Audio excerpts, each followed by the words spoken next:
প্রিয় বন্ধুরা, আমাদের প্রথম লক্ষ্য হলো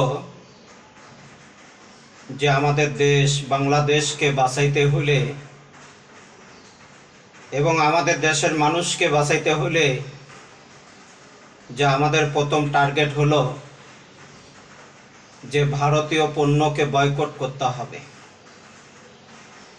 এই যে আমার ভিডিওতে যে ছবিটা দেখছেন, গুজরাটের কসাই যে নরেন্দ্র মোদী, সে আমাদের বাংলাদেশ নিয়ে বিভিন্ন সময় তার এমপি মন্ত্রী সহ বিভিন্ন সময় আমাদের দেশকে নিয়ে যে তারা ষড়যন্ত্র করত। এই জন্য আমাদের প্রথম টার্গেট হলো যে আমাদের দেশকে রক্ষা করতে হলে, দেশের মানুষকে বাঁচাইতে হলে যে সম্পূর্ণ ভারতীয় পণ্য আমাদেরকে বয়কট করতে হবে। একযোগে সবাই ডাক দিবেন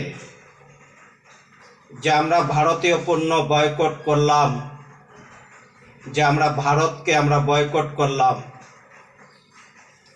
কেন আমরা হয়তো ভারতকে আমরা বন্ধু রাষ্ট্র যারা মনে করে, কিন্তু আসলে ভারত বন্ধু রাষ্ট্র হওয়ার যোগ্যতা নাই তার।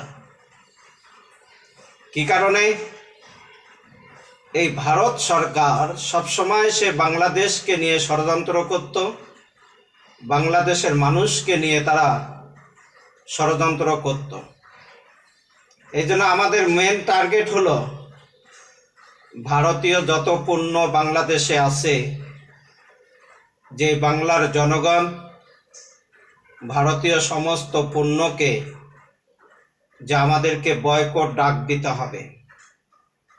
আমরা তো বয়কট ডাক দিছি, কিন্তু মানুষ সব এখন বয়কট করতেছে।